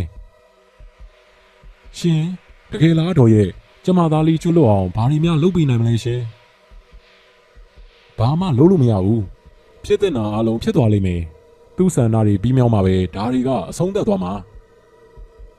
အခုလိုပြောပြပေးနိုင်တဲ့အတွက်ကျေးဇူးတင်ပါတယ်တော့ကျေးဇူးရှင်ရဲ့အမိကိုမှတ်သားထားခြင်းလို့ပါအတော်ရဲ့နာမည်လေးပြောပြခဲ့ပါရှင်လောကမှာအပြန်အလှန်ကျေးဇူးပြုကြတာမဆန်းပါဘူးကျုပ်ကိုအများကအောက်လန်းပညာတယ်လို့သိကြတယ်ကျုပ်နာမည်ကကဝေပြန်ဒေါ်ဦးစားတဲ့ဒေါ်စိန်ခတ်ကြောင်ကြီးကြည့်နေတော့မှပဲအဖွားဦးကရွရွနဲ့ထွက်ခွာသွားတော့တယ်ကဝေပြန်ဒေါ်ဦးစားကအောက်လန်းပညာတယ်ဆိုတော့ငါသားလေးရဲ့ဝိညာဉ်ကိုသူမြင်တွေ့နေရလို့ဖြစ်လိမ့်မယ်ငါသားလေးရဲ့ဆန္ဒကသူသိချစ်တဲ့မိန်းကလေးကိုဆွဲလန်းနေတာပဲဒါဆိုဟိုးငါသားလေးဝိညာဉ်ဘဝနဲ့သူ့ဆန္ဒပြည့်မယ်ဆိုရင်လည်းငါကြည်နေတယ်ငါသားအတာစိတ်ချမ်းသာပါစေသူ့လိုချင်တာကိုရယူနိုင်ပါစေသားလေးအတာကြီးမင်းလုံးချင်တာတွေအလုံးလုပ်ပြလိုက်စမ်းပါဒါမှအမေအပေါ်ကိုမောင်းမတယ်လို့ဆက်ဆံခဲ့တဲ့တကြီးသားအဖကိုလက်တော့ပြန်ပြီးသားဖြစ်မှာသားလေးရဲ့ဒေါ်စိန်ခတ်ကအဲ့ဒီလိုရည်ရွယ်ရင်းနဲ့နာကြီးစွာပြုံးလိုက်ပါတော့တယ်ဒီနေ့ကလောက်ွယ်ညာဖြစ်ပေမဲ့တကြီးဦးပွင့်ရဲ့တိမ်လုံးထိန်လင်းနေတယ်မင်္ဂလာမန္တကြီးကပြီးစီးနေလို့မနှက်ဖြန်မင်္ဂလာပွဲအတွက်ချက်ပြုတ်ရေးအဖွဲ့ကလည်းချက်ပြုတ်နေကြတယ်တကြီးပွင့်ဦးအောင်မြင့်နဲ့ကြီးရွာလူကြီးတို့ကပြင်တော်ရင်ကြီးရဲ့အပေါ်ထဲမှာအာပေါင်းအားရင်းတန်စွာနဲ့စကားတွေပြောဆိုနေတယ်ကာလာသားတစ်တိုက်ကတော့ချက်ပြုတ်ရေးမင်းမပြူတွေနဲ့အဖွဲကြရင်ရီမောနေကြတယ်ခြံဝိုင်းထဲမှာရှိတဲ့တရက်ပင်ကြီးအောင်ခုံတန်းလေးမှာတော့ကိုချင်းမြန်ကပွဲမော်ရဲ့ပခုံးကိုဖတ်ထားတယ်။ကိုတော့ရင်းနေခုံနေပြီအချစ်ရဲ့မနှက်ပြန်ကိုတို့မင်္ဂလာပွဲကြီးပြီးရင်အချစ်ကကိုယ့်ရဲ့အိမ်သူမယားလေးဖြစ်ပြီနော်။ကိုချင်းမြန်ရဲ့ပြောကြောင့်သူမရှက်သွေးပူသွားတယ်။ဟာအကိုကလည်းနားရှက်စရာတော့ဘာတွေပြောနေမှမသိပါဘူး။ပွဲမော်ကပြောရင်းဆိုရင်ကိုချင်းမြန်ရဲ့ရင်ဝင်ထဲကိုခေါင်းထိုးဝင်လိုက်တယ်။ပြစမ်းမအောင်ဗျာရှက်သွားတယ်မျက်နှာလေးအဲ့ဒီလိုရှက်သွေးပူသွားရင်မျက်နှာလေးကပူပြီးချစ်ဖို့ကောင်းတယ်သိရလားမော်စမ်းပါကွယ်ချစ်စပွဲမျက်နှာလေးကိုမှုပေးခြင်းလို့ပါကွယ်ကိုချင်းမြန်ကသူမရဲ့မျက်နှာလေးကိုဆွဲမော်ရင်မျက်နှိုးစွာနှမ်းရှားလိုက်မိတယ်ရှင်ခုံလုံးမျက်နှာရှာတဲ့ပွဲမော်ကချစ်သူရဲ့ခါကိုတင်းကျပ်စွာဖတ်တွေ့ထားရင်းနဲ့မျက်လုံးမဖွင့်ရဲအောင်ဖြစ်နေရှာတယ်အဲ့ဒီအချိန်မှာပဲအလွန်ဆိုးဝါးလာတဲ့အပုံနဲ့ကြီးကသူတို့ရဲ့နှာခေါင်းထဲကိုတိုးဝင်လာတယ် ဟာဘဲကပုံနဲ့ကြီးလဲကွာထွီယွန်းစရာကြီးအရှိန်ပြတ်သွားတဲ့ကိုချင်းမြန်ကမကြည်မနဲ့ရေရွတ်လိုက်တယ်ဟုတ်ပါရဲ့ကိုရဲ့အနှမ်းကတိတ်ဆိုးပါလားနေုံခွေးတွေဘာတွေများတီးပြီးပုတ်ပွားနေလားမသိပါဘူးစံဖေးကိုသွားခေါ်ပြီးရှင်းခိုင်းအောင်ပါအဲ့ဒီအချိန်အိမ်ပေါ်မှာရှိတဲ့လူတွေအားလုံးရောချက်ပြုတ်ကြီးကလူတွေပါအဲ့ဒီအပုံနဲ့ကြီးကိုရှူရှိုင်းလိုက်ကြရတယ်အဲ့ဒါကြောင့်လူတွေအားလုံးလည်းခြံထဲကိုစူဝေးရောက်ရှိလာတယ်အပုံနဲ့ကြီးကတိတ်ဆိုးပါလားကွာရှာကြစမ်းမအောင်ကွာဘာကောင်တွေများပုတ်ဝဲနေလဲမသိပါဘူးစံဖီနဲ့ရွာသားတွေကခြံအတွင်းပြင်လှည့်ပတ်ပြီးတော့အဲ့ဒီအပုံနဲ့ကိုရှာပုံတော်ဖွင့်ကြတယ်ဒုက္ခပါပဲကွာမနှက်ဖြန်မင်္ဂလာပွဲမှာဒီအပုံနဲ့ဧည့်သည်တွေဘလို့စားကြတောက်ကြမလို့ဟာရှာကြအပုံနဲ့ကြီးကပျောက်မသွားသလိုအားလုံးရှာဖွေပေမဲ့တရခန်ရှာမရပါဘူးရှာတာလဲနေရာနှံ့နေပြီတကြီးရေခွေးတီကြွက်တီမပြောနဲ့အိမ်မြောင်တီပိုးဟက်တီတော့မတွေ့ရဘူးဗျဘလို့ဆက်လုပ်ရမလဲတကြီးရဲ့ကဲပါလေအချိန်တန်တော့လဲအနန်းကပျောက်သွားမှာပါတနေရာကလေသိန်းလို့နန္နာဖြစ်မှာပေါ့ကဲလုံးစရာရှိတာပဲဆက်လုပ်ကြတော့တကြီးပွင့်လဲခေါင်းထဲမှာစဉ်းစားမိပြီးတော့တက်ပြင်းချလိုက်မိတယ်မနှက်ဖြန်ငါးလုံးမလေးမင်္ဂလာယူမဲ့အချိန်မင်္ဂလာအချိန်မတိုင်ခင်အပုံနဲ့ရတယ်ဆိုတာမကောင်းတဲ့နမိတ်များဖြစ်နေမလားဖျားမလို့မင်္ဂလာပွဲကြီးဘာမှမဖြစ်ပါစေနဲ့အဲ့ဒီညတညလုံးအော်ဂလီဆန်းစရာကောင်းတဲ့အပုံနဲ့ကြီးရဲ့တန်ကိုလူတွေအားလုံးခံလိုက်ရတယ်အနက်သက်တာဖို့ချင်းမြိုင်ကပွင့်မော်ကိုရှူစိရှူခိုင်းနေအကိုပွင့်မော်တအားအိတ်ချင်နေပြီအကိုလည်းစောစောအိတ်တော့နော်မနဲ့အစိုးကြီးထားရမှာမလားဘာလို့ဒီလောက်အိတ်ချင်နေလဲမသိပါဘူးရှင်ဟုတ်သားပဲမနှက်ဖြန်သူတို့သမီးကမျက်ကွင်းညိုနေရင်ကြည့်မကောင်းပဲဖြစ်နေုံပဲအခြေအိတ်လိုက်တော့နော်ကိုလည်းခဏနေအိတ်ရဝင်မှာပါချင်းမြိုင်ကအဲ့လိုပြောပြီးတော့သူမကိုအိတ်ခန့်နဲ့လိုက်ပို့တယ်ပွင့်မော်တယောက်မျက်လုံးမဖွင့်နိုင်တော့အိတ်ချင်နေတာမလို့ခေါင်းပုံကိုခေါင်းချလိုက်တာနဲ့အိပ်ပျော်သွားတယ်ကိုချင်းမြိုင်ကချက်ချင်းဆိုသလိုအိပ်ပျော်သွားတဲ့ချစ်သူလေးရဲ့မျက်နှာကိုမျက်နှိုးစုံမဆွာငေးကြည့်ရင်းနဲ့အညာဆောင်ပါးလေးကိုလွှမ်းခြုံပေးလိုက်တယ်ပြီးတော့သူမရဲ့နဖူးပြင်ကိုနမ်းဆိုင်ပြီးအခန်းပြင်ကိုထွက်ခဲ့တယ်ပွင့်မော်ကြီးပွင့်မော်ကြီးနားထဲမှာအတန်ကြားနေပေမဲ့သူမမျက်လုံးမဖွင့်နိုင်ဘူးအဲ့ဒါကြောင့်အင်္ဂနဲ့ရေရွတ်လိုက်မိတယ်ငါနင်းအပေါ်ဘလောက်ဆွဲလန်းတယ်လဲဆိုတာနင်းမသိဘူးလားငါနင်းကိုမဆွတ်လွတ်နိုင်ဘူးပွင့်မော်နင်းကငါအတွက်ပဲဖြစ်နေပြီပါဟာနော်နင်းနဲ့ငါလေးဟိုဝေးကြီးကိုသွားကြမယ်တိတ်ချစ်တယ်ပွင့်မော်ရဲ့ဘလို့မှမခွဲနိုင်ဘူးချစ်ခွင့်ပေးပါနော်ပိုင်ဆိုင်မရစေချစ်ရဲ့အတန်ကိုအတိုင်းသားချားနေရပေမဲ့သူမကလီဟာနေတဲ့ရောက်နေတယ်လို့ခံစားနေရတယ်ခန္ဓာကိုယ်ချင်းထိလိုက်မိလို့နှွေးထွေးတဲ့ခံစားမှုပြင်းပြနမ်းဆိုင်မှုတွေသူမကိုကလူကြီးစဲနေတဲ့လက်အစုံတစုံတရာရဲ့ညှို့ငင်ဖန်ဆားမှုအောက်ကနေသူမဘလို့မှရုံးမထွက်နိုင်ဘူးအေးဆန်းနေတဲ့သူမရဲ့လက်အစုံကအိပ်ရခင်းကိုစုပ်ကင်ထားပေမဲ့မျက်လုံးတွေကဖွင့်လို့မရအောင်လေးလံလွန်းနေတယ်အဲ့ဒီအချိန်မှာပဲကျဲလောင်စွာထွက်ပေါ်လာတဲ့ခွေးဥတန်နဲ့အတူဆရာတော်ကျောင်းစီကနေကြီးစီထူတဲ့အတန်ကြောင့်သူမရဲ့ကိုယ်လုံးလေးစက္ကနဲတုံသွားတယ်သူမကဟိုးအမြင့်ကြီးကနေဝုန်းကနေပြုတ်ကျသလိုခံစားလိုက်ရပြီးမျက်လုံးပွင့်လာတယ်ရင်တစ်ခုလုံးလဲမောဟိုက်နေပြီးတော့အာကောင်တွေချောက်သွေ့လို့ခံစားရတယ်အဲ့ဒါကြောင့်အိယာကနေစက္ကနဲထရင်ရီတောက်ဖို့ပြန်လိုက်မိတယ်ဟင်ငါ့ဝိစာတွေတွန့်ကြည့်နေပါလားဘလို့ဖြစ်တာပါလဲပွင့်မော်ကရေတစ်ခွက်ငှဲ့တော့ရင်ကနေအိမ်မက်လိုတကယ်လိုအဖြစ်ကိုပြန်ပြီးတော့တွေးလိုက်မိတယ်ဖះကြီးအိမ်မက်လားတကယ်များလားအိမ်မက်သေးကယောက်ျားကဘာတူလဲအကူချင်းမြိုင်လားငါအခန်းထဲကိုဝင်လာပြီးတော့ဟိုမဟုတ်သေးပါဘူးအကူကဒီလိုလူစားမျိုးမဟုတ်ပါဘူးအပြင်မှာလဲလူကြီးတွေရှိနေတာပဲဒါဆိုသူမဟုတ်ရင်ဘာတူလဲငါကြိုတွေးခဲ့ရတာအိမ်မက်လားဒါပေမဲ့ငါတို့ကိုယ်လုံးဘာကြောင့်နာကျင်ပြီးတော့နှုံးချိနေရတာလဲဘာတွေဖြစ်ကုန်ပြီလဲတွေးလို့မရတော့ဘူးဟာပွင့်မော်ကဂရင်ဘောင်ငုံတို့ထိုင်ရင်ရင်ထဲမှာဘလောင်ဆူသွားတယ်ဂရင်ဘောက်ကနေငေးကြည့်ပြီးတော့အာယုံတက်ချင်ရောက်နေပြီဆိုတာသတိပြုလိုက်မိတယ်အဲ့ဒီအချိန်မှာပဲအကွဲကွဲနဲ့ရီလိုက်တဲ့အတန်ကြီးကြောင့်သူမစက္ကနဲတုံသွားတယ်အဝေးဘီရိုရဲ့ကြီးမှန်မှပေါ်နေတဲ့မျက်နှာကြီးတစ်ခုသူမလည်းလမ်းဖြန့်ပြီးတော့ခေါင်းရင်းဘက်စီကိုတိုးလိုက်မိတယ်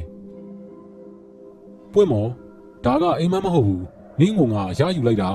နင်ကငါမရဖြစ်သွားပြီဘသူနဲ့မှယူလို့မရတော့ဘူးဟာတိုက်ရီမောနေတဲ့အတရဲ့မျက်နှာကြီးပါသူမကမှန်တက်ကြည့်မိနေတော့မှပဲမှန်ထဲကနေတဖြည်းဖြည်းနဲ့ဖောက်ထွက်လာတယ်။အိုးမဟုတ်ဘူးနင်းကမကောင်းဆိုးရပဲနင်းသိပြီးအတာနင်းမရှိတော့ဘူး။အတာကသူ့ကိုစူးစိုက်ကြည့်ရင်းနဲ့အနာရသူတယောက်လိုပြုံးလိုက်တယ်။ပြီးတော့သူမရှိတဲ့စီကိုတရွေ့ရွေ့နဲ့လှမ်းလာတယ် ဟုတ်တယ်ငါကမကောင်းဆိုးပါပဲဒါပေမဲ့နင်းနဲ့ငါညားပြီလေဒီတော့နင်းကမကြခင်မှာပဲမကောင်းဆိုးဝါးလေးတစ်ကောင်ကိုဟောဒီနင်းပိုက်ကြီးတွေကနေမွေးရလိမ့်မယ်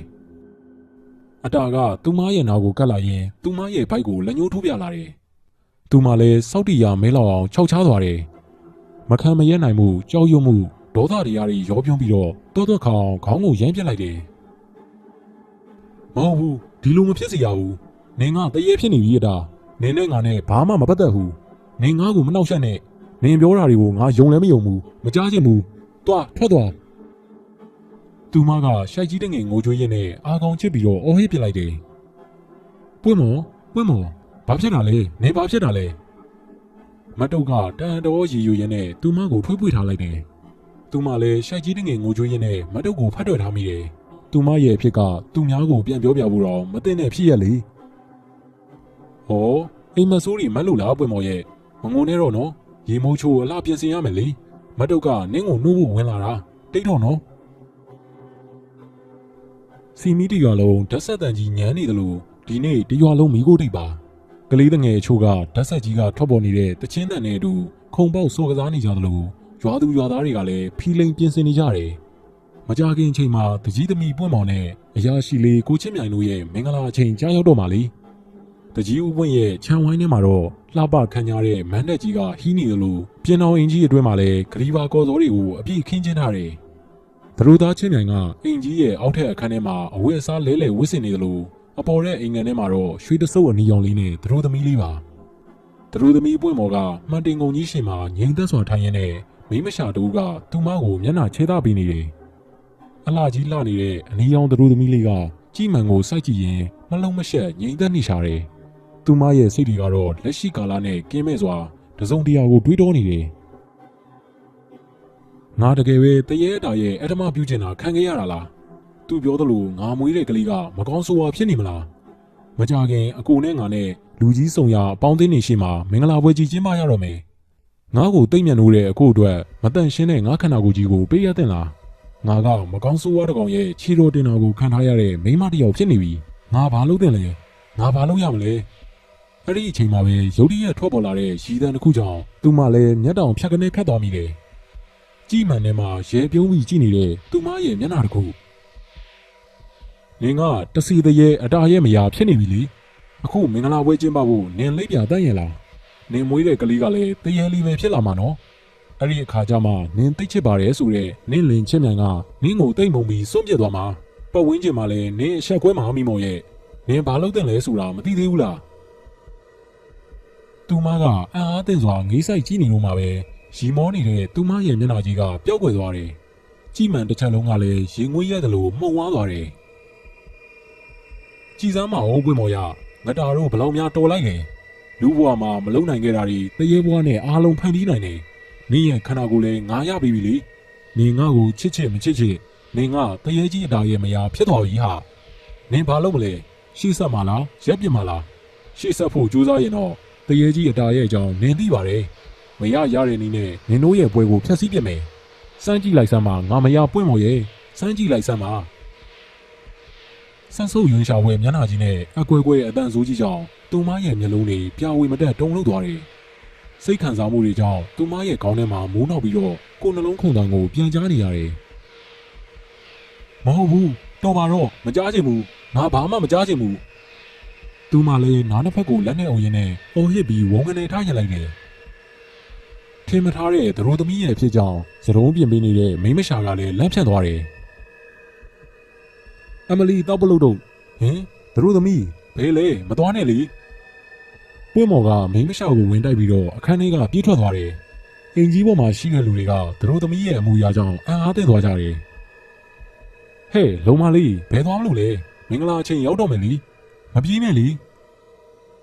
တကြီးဦးဝင်းကအဲ့လိုလှမ်းပြီးတားဆီးလိုက်ပေမဲ့ပွင့်မော်ကတော့လှေကားအတိုင်းပြေးဆင်းသွားတယ်ဟာလောက်ကြပါဦးဟာသရိုးသမီးထွက်ပြေးသွားပြီလိုက်ကြဟေးလိုက်ကြတကြီးဦးဝင်းဦးအောင်မြင့်နဲ့သရိုးသားပါဝင်မန်းတဲ့အတွင်းမှာရှိတဲ့လူတွေကသရိုးသမီးရဲ့နောက်ကိုပြေးလွှားလိုက်ကြတယ်ပွင့်မော်မပြေးနဲ့လေအကိုချင်းမြိုင်စီကိုပြန်လာခဲ့ပွင့်မော်သရိုးသားချင်းမြိုင်ကအဲ့လိုတစားစားအော်ခေါ်ရင်းတောင်ရှိပစိုးကိုမာရင်းနဲ့ပဲပြေးလိုက်သွားတယ် ဘိသိက်မြောင်မဲ့ဆရာကြီးကသူတို့သမီးနောက်ကိုပြေးလွှားလိုက်ရင်ကနေကိုပစိုးစောကိုနင်းမိပြီးတော့ဝရားထိုးလဲကျသွားရှာတယ်။အောင်မလေးတီးပါပြီလားငါ့ကိုတက်နေသွားကြတာဘိသိက်မြောက်စားတော့အိုတော့မယ်ဒီပွဲလောက်ရုပ်ပြက်ဆင်းပြက်နိုင်တာမရှိဘူးဟိလူအုပ်ကြီးကလဲကျနေတဲ့ဘိသိက်ဆရာကြီးကိုကြောခွရင်းနဲ့ဆက်ပြီးပြေးကြတယ်။လုံမလေးရေရက်လိုက်ပါလုံမလေးရဲ့အဖားကိုမတနာဘူးလားမပြေးနဲ့ချွေးမလေးရေရောက်ကတိကြီးမောလာပါပြီရက်ပါတော့ဟာသူတို့သမီးပွင့်မော်ကတော့ရှိုက်ကြီးတငယ်ငိုကြွေးရင်ဆက်လက်ပြေးနေစေပါတရေကြီးအတားရဲ့မယားလေးပွင့်မော်နင်းကိုငါးပိုင်နဲ့သူမရဲ့နားထဲမှာပဲ့တင်ထမ်းနေတဲ့ခြောက်ချားွယ်တန်ကြီးပါပွင့်မော်မပြေးပါနဲ့တော့အကူမှဘာအပြစ်ရှိလို့လဲကိုဘာမှလုံးမိလို့လဲရက်လိုက်ပါပွင့်မော်ရက်လိုက်ပါသူတို့သားချင်းမြန်ရဲ့အတန်ကြောင့်သူတို့သမီးကခြီလန်းတက်ပြီးနောက်ကိုလှည့်ကြည့်တယ်ဝေဝါးနေတဲ့သူမရဲ့အမြင်အာရုံထဲမှာတော့တရေကြီးအတာဥဆောင်နေတဲ့မကောင်းဆိုးဝါးတတိုက်ကကြောက်မက်ဖွယ်ရာအတန်ကြီးတွေနဲ့သူမရဲ့နောက်ကိုပြေးလိုက်လာနေတယ်မလာနဲ့နင်တို့မကောင်းဆိုးဝါးတွေငါဘွားကိုဖျက်ဆီးတဲ့မကောင်းဆိုးဝါးတွေငါကြောက်တယ်မလာကြနဲ့ဟင်မဟုတ်ဘူးလေပွင့်မော်ရဲ့အကိုချင်းမြိုင်မှာပွင့်မော်ရဲ့ရက်လိုက်ပါပွင့်မော်ဟာပွင့်မော်တတိထားအဲ့ဒီမှာသူတို့သားချင်းမြန်ရဲ့စိုးရိမ်ကြီးအတန်နဲ့အတူပွင့်မော်ကရွာထိပ်မှာရှိတဲ့ချောင်းကူတရားဘော်ကိုရောက်ရှိသွားတယ်အဲ့ဒီတေတာတရာကဆွေးမိနေတာကြောင့်ဘယ်သူမှမဖျက်ရဲကြဘူးအဲ့ဒီအချိန်မှာပဲသူတို့သမီးပွင့်မော်ကတရားအုပ်ကြီးဘော်ကိုအရှိန်နဲ့ဖျက်ပြေးတယ်ဝုန်းကနေအတန်နဲ့အတူတရားကြီးကကျိုးကျသွားတယ်အောင်မလေးတီးပါပြီဟာငါလုံမလေးရေထဲကျသွားပြီလုံမရေသမီးလေးရွှေတစိုးအနီအောင်နဲ့သူတို့သမီးလေးကချောင်းရည်တွေကိုဘွိုင်းကနေကျသွားတယ်သူတို့သားချင်းမြိုင်ကမမျော်လင့်တဲ့ဖြစ်ကြောင်းမှင်တက်နေရကနေသတိဝင်လာတယ်ပွင့်မော်အကိုလာခဲ့မယ်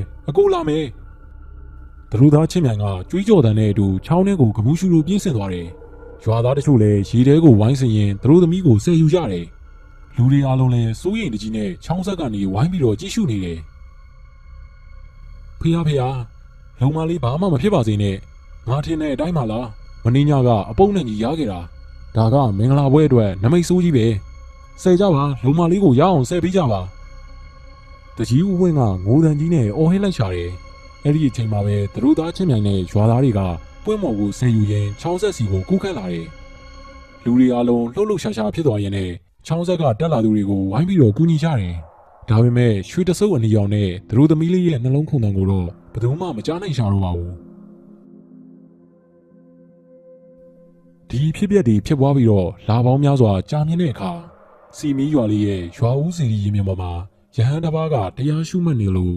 ဇီရီနဲ့မနီမဝီရှိရာညောင်မင်းကြီးရဲ့အောက်မှာတော့အယူတစ်ယောက်ကငြိမ်သက်စွာငိမ့်နိုင်နေရှာတယ်အဲ့ဒီအချိန်မှာပဲအနေရောင်ဝမ်းဆက်ဆင်မြန်းထားတဲ့မိန်းမပြူတူက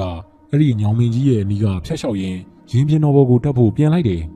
ငြိမ်သက်စွာထိုင်နေတဲ့အယူကမိန်းမပြူကိုမျက်တောင်မခတ်တန်ကြည့်နေရကနေထားခုန်လိုက်တယ်ငါတို့သမီးလေးပြန်လာပြီမပြေးနဲ့လေအရှိမတရားအုပ်ကြီးရှိတယ်ပြန်လာခဲ့ပါငါစီပြန်လာခဲ့ပါတရားဖြုတ်ရာကနေမတ်တက်ရက်လိုက်တဲ့ရဟန်းတော်ကအဲ့ဒီအယူရဲ့အဖြစ်ကိုမြင်တွေ့ရင်ခေါင်းကိုခါရမ်းလိုက်တယ်။အိုးတကားချင်းမြန်ရဲ့အပူတွေမငြိမ်းသေးပဲကိုဥပစင်ကတော့တရားဓမ္မရိတ်ခိုးလုံးပြီးလို့လုံမာလေးပွင့်မော်ရဲ့ရင်နှင်းပွဲအဖြစ်ဆိုးကိုဖြည့်သိမ်းလို့ရနေပါပြီကွယ်။အေးအနိစ္စဒုက္ခအနတ္တရဟန်းကြီးကအဲ့လိုရေယူရင်းနဲ့မျက်လွှာချတရားမှတ်ပြီးကြွားချီသွားတယ်။သူတို့နှစ်ဦးရဲ့အဖြစ်ပြက်လိုပါပဲ။စီမီရွာလေးရဲ့ခြောက်ချားပွဲဖြစ်ရက်ကလားပြေးလားကွယ်ညတွေမှာရွာထိပ်ချောင်းကြီးစီကနေယောက်ျားတစ်ယောက်ရဲ့ရီမောတန်ကြီးကိုကြားရသလိုရှိုက်ကြီးတငယ်ငိုကြွေးလိုက်တဲ့မိန်းမတစ်ယောက်ရဲ့ငိုကြွေးတံကိုလည်းဒီနေ့အထိကြားနေရသေးပါတရေကြီးအတားဆိုတဲ့ပရလောကဇာလန်လေးကတော့ဒီမှာနေမဲ့ပြီးဆုံးသွားပါပြီခင်ဗျာနားတော်သူမိတ်ဆွေများအလုံးကိုစိတ်နှပြကျမ်းမာချမ်းသာကြပါစေခင်ဗျာဒီဇာလန်လေးကိုကြိုက်တယ်ဆိုရင်အောက်မှာ like လုပ်ပေးဖို့တောင်းဆိုချင်ပါတယ်အားလုံးပဲအိမ်မက်လာမကြပါစေခင်ဗျာ